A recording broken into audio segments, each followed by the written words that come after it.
Hello दोस्तों, Rajasthan high court stenographer के लिए बेहतरीन डिक्टेशन स्टार्ट होगी 3 सेकंड बाद। स्टार्ट। जो बात आपके हाथ में है नहीं उसका क्या तनाव लेना विराम। जैसे प्रयास आपके हाथ में है लेकिन परिणाम बस में नहीं है तो फिर परिणाम को लेकर कभी तनाव न पालें विराम। रिजल्ट अच्छा मिले इसके लिए तो पूरी ताकत झोंक दें लेकिन आपके चाहे अनुसार ही मिल जाए इसे लेकर बहुत अधिक दबाव में न आए विराम। परिश्रम करने में यदि तनाव आता है तो दिक्कत नहीं है लेकिन जब दबाव परिणाम पाने का हो तो परेशानी शुरू हो जाती है विराम।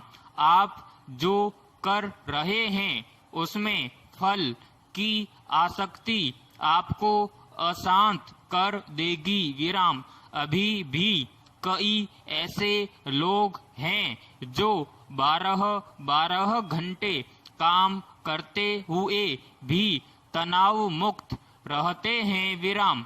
जबकि कुछ ऐसे भी हैं जो 1 घंटे में डिप्रेशन में डूब जाते हैं विराम।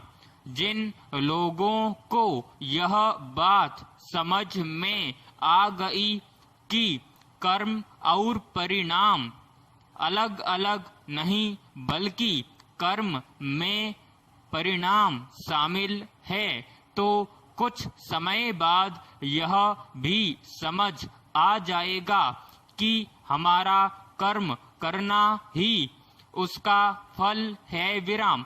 कोई काम करने का अवसर मिले तो आप उसी को रिजल्ट मानिए विराम। तब तो तनाव में नहीं आएंगे लेकिन जैसे ही आपकी दृष्टि परिणाम पर पड़ी तो कर्म की नीति उसकी सादगी सब धरी रह जाएगी विराम। यहीं से तनाव शुरू होता है विराम। सूखा पत्ता पेड़ से खुद गिर जाता है विराम। ऐसे ही जिंदगी में कुछ काम अपने आप होने दीजिए विराम। परिश्रम करने का मौका मिला हो तो करिए और मानकर चलें कि परिणाम उसी में छिपा है विराम।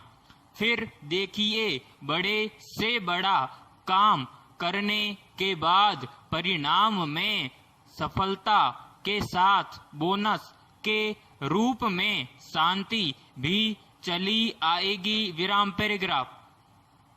यदि आप राजनीति कर रहे हैं तो एक दूसरे के खिलाफ कान भरने में तथा एक दूसरे के सामने चापलूसी में दक्ष होना चाहिए विराम। वह बात पिछले दिनों यात्रा के दौरान एक राजनेता ने मुझसे कही विराम।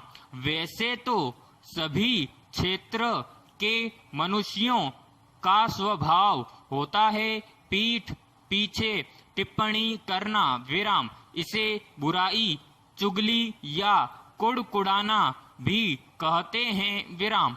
मुंह पर जो टिप्पणी की जाती है उसमें बड़ी संख्या में लोग चापलूसी करते हैं विराम। कुछ ही निष्पक्ष होते हैं जो आपके हित के लिए आलोचना करें विराम। उन राजनेता की बात सुनकर मुझे तुलसीदास जी की वह पंक्ति याद आई जिसके माध्यम से उन्होंने कहा है कि मंत्री वैद्य और गुरु ये 3 लोग चापलूसी से भय से आपके मुंह पर कुछ गलत बात कह रहे हैं तो यह ठीक नहीं है विराम। मंत्री गलत बोलेगा तो राजधर्म का नुकसान है।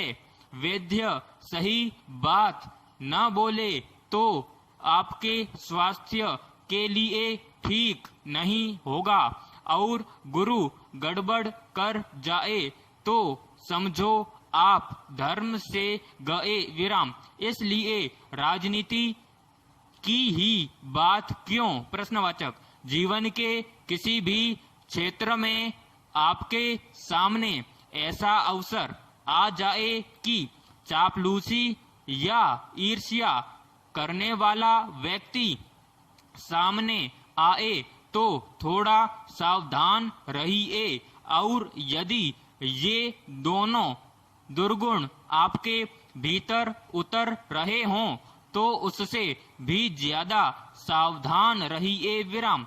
हमारी छवि सदैव निष्पक्ष होनी चाहिए विराम। जो भी काम करें परमात्मा को समर्पित करके करें तो शायद और लोकप्रिय छवि बन सकेगी विराम। समाप्त।